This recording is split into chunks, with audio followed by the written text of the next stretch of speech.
Hello అండి. నా పేరు సురేష్ అండి. లాస్ట్ వీడియోలో మీకు డేటాబేస్‌లో డేటాని ఎలా ఇన్సర్ట్ చేయాలి అన్న విషయాన్ని ఎక్స్‌ప్లెయిన్ చేశానండి. ఈ వీడియోలో మీకు ఆ డేటాని ఎలా ఫెచ్ చేసి యూజర్ ఇంటర్ఫేస్‌లో డిస్‌ప్లే చేయాలి అన్న విషయాన్ని ఎక్స్‌ప్లెయిన్ చేస్తానండి. సో, యూజర్ ఇంటర్ఫేస్‌లో డిస్‌ప్లే చేయడానికి మనం టీకే ఎంటర్‌లో ఒక విడ్జెట్ వాడతామండి. సో, ఆ విడ్జెట్ నేమ్ వచ్చి ట్రీ వ్యూ అండి. సో, ఈ ట్రీ వ్యూ విడ్జెట్ ఏంటంటే మనకి ఒక ఎక్సెల్ ఫార్మాట్‌లో కాలమ్స్ అని, రోస్ అని అన్నట్టుగా ఉంటదండి. ఓకే. సో, మనం ఒకసారి చేస్తే మనకి అది ఎలా కనబడుతదన్న విషయం మనకు బాగా తెలిసిద్ది. ఓకే.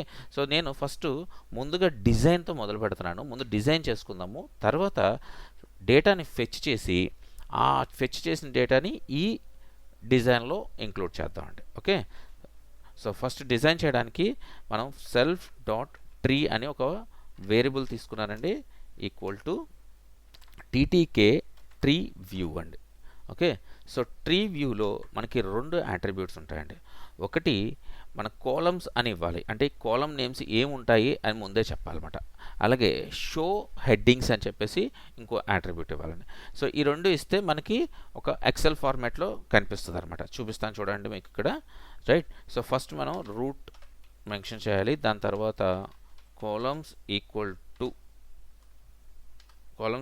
టు ఇక్కడ ఇలా రౌండెడ్ బ్రాకెట్స్ ఇచ్చి ఆ కాలమ్ నేమ్స్ ఇచ్చేయచ్చు. సో, బట్ నేను సెపరేట్‌గా విడిగా దీనిపైన ఒకటి ఎంటర్ ఇచ్చుకుని, సో, కాలమ్స్ అని ఒక వేరియబుల్ తీసుకుని, ఓకే, ఆ వేరియబుల్‌లో ఈ కాలమ్ నేమ్స్ ఇస్తానండి. సో, ఐడి ఒకటి కావాలి మనకి, నేమ్ ఒకటి కావాలి, దాని తర్వాత ఏజ్, తర్వాత ఈమెయిల్ అండి. సో, మనకి ఈ 4 కాలమ్స్ కావాలి. సో, ఈ 4 కాలమ్స్‌ని కాలమ్స్ అనే వేరియబుల్‌లో పెట్టాను. ఆ వేరియబుల్‌ని ఇక్కడ కాల్ చేశాను. అయిపోయిందండి. తర్వాత షో హెడ్డింగ్స్ ఇది ఒకటి ఇవ్వాలండి. ఓకే. సో, ఇలా ఇచ్చిన తర్వాత ఇప్పుడు మనం ప్లేస్ అనే లేఅవుట్ మేనేజర్ వాడుతున్నాం కదండి ప్రతి చోట. సో, దాన్ని ఇక్కడ ట్రీ డాట్ ప్లేస్. ఓకే. ఈ ప్లేస్‌లో ఎక్స్ కోఆర్డినేటు, వై కోఆర్డినేట్ ఇవ్వాలండి. So, X is equal to 20 అని ఇచ్చాను. సో, వై ఈక్వల్ టు 200 ఇస్తున్నానండి. రీజన్ ఏంటి అంటే 200 ఎందుకు ఇచ్చానంటే అండి, మనం ఆల్రెడీ లాస్ట్ విడ్జెట్ ఏదైతే ఉందో స్టేటస్ లేబుల్ వాడామండి. సో, స్టేటస్ లేబుల్లో వై వచ్చి 160 ఉంది. సో, 160 కంటే కింద ఉండాలి కాబట్టి నేను 200 పెట్టానండి. ఓకే. సో, 200లో మనకి అక్కడి నుంచి స్టార్ట్ అవుతుంది, ఒక టేబుల్ లాగా కనిపిస్తుంది. సో, అది ఇప్పుడు నేను ఆల్రెడీ ఇక్కడ ఈ రెండు లైన్స్ ఇచ్చేసాను కదండి. సో, ఈ 2 లైన్స్ని బట్టి మనకి ఏమవుతుందంటే ఒక టేబుల్ ఫార్మాట్ అయితే వచ్చేస్తుందండి. చూపిస్తాను చూడండి.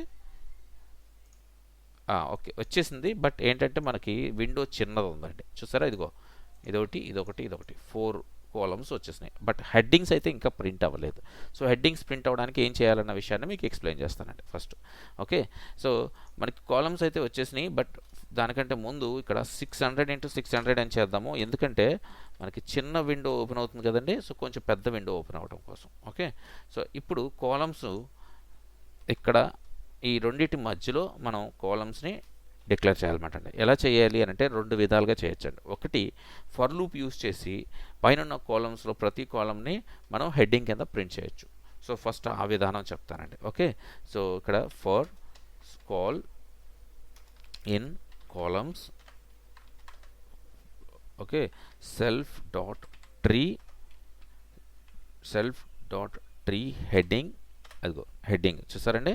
సో, కాల్లో ఉన్న ప్రతి ఒక్క ఐటమ్ని టెక్స్ట్లో కాల్ కింద ఇచ్చేయమని చెప్పేసి చెప్తున్నాం. ఓకే. సో, మీకు కొంచెం కన్ఫ్యూజన్గా ఉండొచ్చు, కానీ నేను ఇంకొక విధానం చెప్తాను కదండి. ఫర్ లూప్ యూజ్ చేయకుండా ఎలా చేయాలి అని చెప్తాను చూసారా, అప్పుడు మీకు ఇది క్లారిటీ వచ్చేస్తుంది. ఈ కాల్ ఎందుకు యూజ్ చేశాను, అలాగే ఇక్కడ టెక్స్ట్లో కాల్ ఎందుకు నేను ఇక్కడ చేశాను అన్న విషయం. ఓకే. సో, ఇది ఒకసారి రన్ చేస్తే చూపిస్తాను మీకు. హెడ్డింగ్స్ వచ్చేస్తాయి చూడండి. ఇదిగోటి హెడ్డింగ్స్. సో, ఒకటైతే సరిగ్గా రాలేదు, పక్కకి వెళ్ళిపోయింది. బట్ విడ్త్లు సెట్ చేసుకుంటే సరిపోద్దండి. ఓకే. సో, విడ్త్లు కూడా ఇక్కడ సెట్ చేయొచ్చు. ఎలాగంటే చూడండి, self dot tree dot column, okay, ఇక్కడ కాల్ విడ్త్ వచ్చి ఒక 100 ఇచ్చాం అనుకోండి. రైట్. సో, ఇప్పుడు మళ్ళీ రన్ చేస్తున్నానండి. అదిగోండి 4 కూడా కాలమ్స్ కనిపిస్తున్నాయి చూసారా. సో, అలాగా విడ్త్ను కూడా మనం డిక్లేర్ చేసుకోవచ్చు. ఓకే, సో ఒక విధానం ఇలాగా మనం క్రియేట్ చేసుకోవచ్చు అండి. ఇలా ఫర్ లూప్ యూస్ చేసి చేయొచ్చు అనమాట.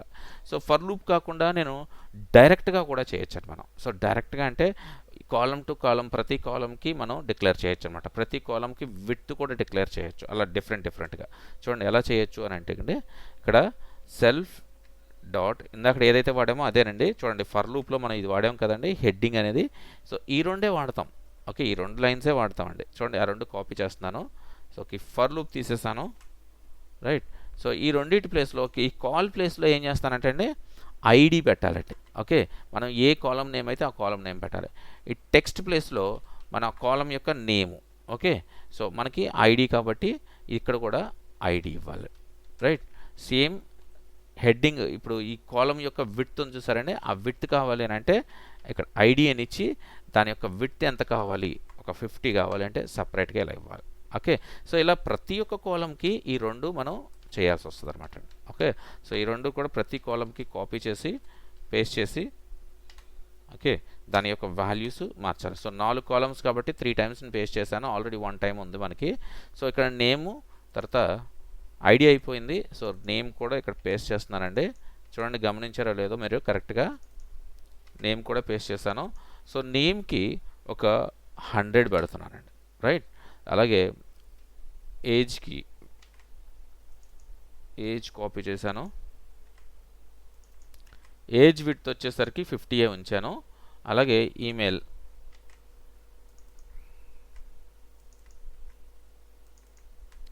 ఈమెయిల్కి ఒక 150 చేస్తాను. ఓకే, సో అన్నిటికీ కూడా డిఫరెంట్ విడ్త్లు ఇచ్చానండి నేను. ఓకే, సో ఇప్పుడు రన్ చేసి చూద్దాం ఒక్కసారి. రైట్,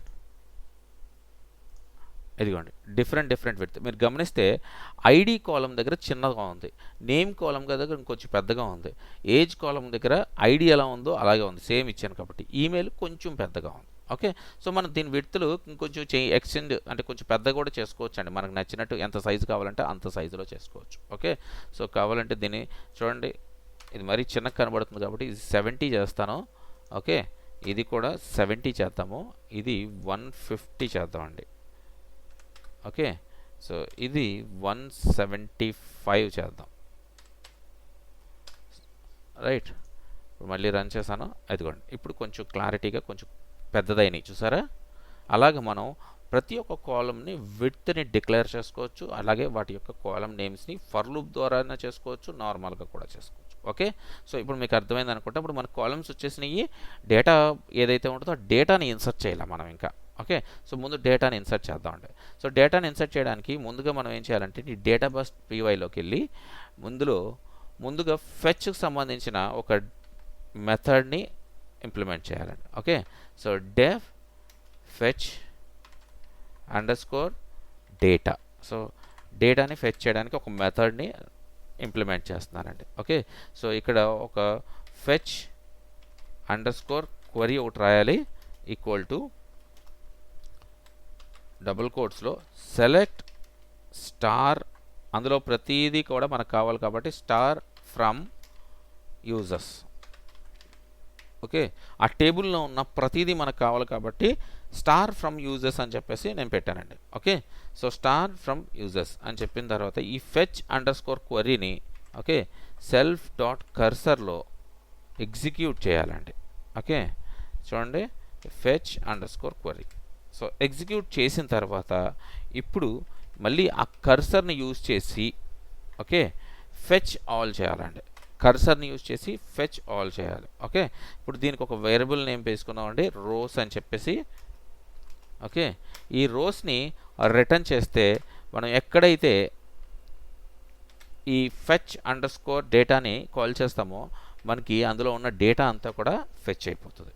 ఓకే, సో ఇప్పుడు మనకి ఈ డేటాబేస్ డాట్ పీవైలో మనకు కావాల్సినట్టుగా ఒక ఫెచ్కి సంబంధించిన మెథడ్ని ఇంప్లిమెంట్ చేస్తామండి. సో ఇప్పుడు మనకి ఈ ఫెచ్ అండర్స్కోర్ డేటాని కానీ ఎక్కడైనా కాల్ చేస్తే ఆ యూజర్స్ అనే టేబుల్స్లో ప్రతిదీ కూడా మనకి వచ్చి ప్రింట్ అయిపోతాయి అన్నమాట అండి. ఓకే, సో మీకు టెస్ట్ చేయాలనుకుంటే ఈజీగా ఇక్కడ కూడా టెస్ట్ చేసేసుకోవచ్చు. చూడండి ఇక్కడ మనం డేటాబేస్ ఏదైతే ఉందో ఇక్కడ నుంచి కాపీ చేసి మనం సింపుల్గా ఇంప్లిమెంట్ చేస్తానని చూడండి. ఇక్కడ కాపీ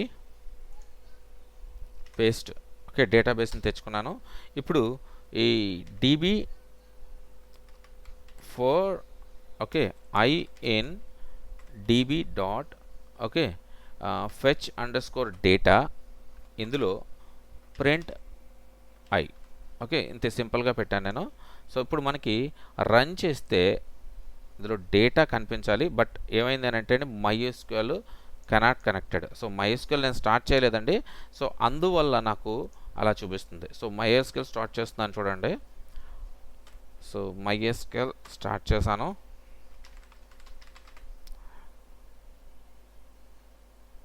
ఓకే, సో ఒకసారి స్టేటస్ చెక్ చేద్దాము, రన్ అవుతున్నాయో లేవో. ఓకే, అపాచీ రన్ అవుతుంది, MySQL అన్నీ రన్ అవుతున్నాయి, రైట్. సో ఇప్పుడు మళ్ళీ రన్ చేస్తానండి. ఓకే, ఇక్కడ చూసారా డేటా. సో ఇక్కడ ప్రతిదీ కూడా ఇక్కడ ఇందులో ఏమేమి డేటా ఉందో మొత్తం డేటా కూడా మనకు ప్రింట్ అయిపోయినాయి. ఇక్కడ 6 ఉన్నాయండి, ఈ డేటా 6 కూడా మనకి ఇందులో ప్రింట్ అయినాయి, చూసారండి.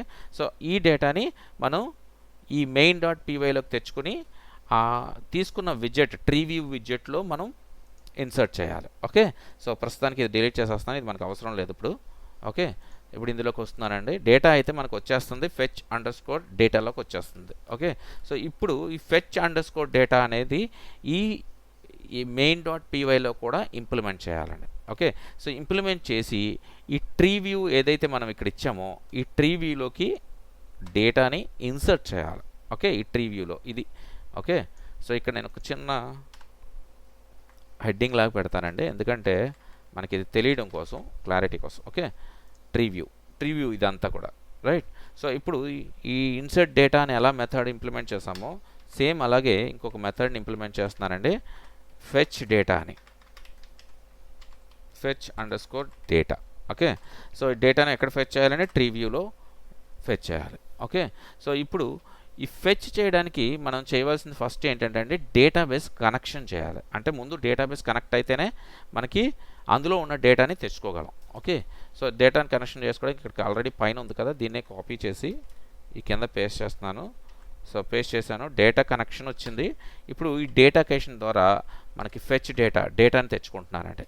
డేటా కనెక్షన్ ద్వారా డేటాని తెచ్చేసుకున్నానండి. సో ఇందాక మనం ఫర్ లూప్ యూజ్ చేసి ఎలా అయితే చేసామో అదే విధంగా ఇక్కడ కూడా చేయొచ్చండి. Okay, so data equal to అని డేటాలో పెట్టుకున్నాను, డేటా వచ్చిందంతా కూడా డేటాలో మనం చేసుకున్నామండి.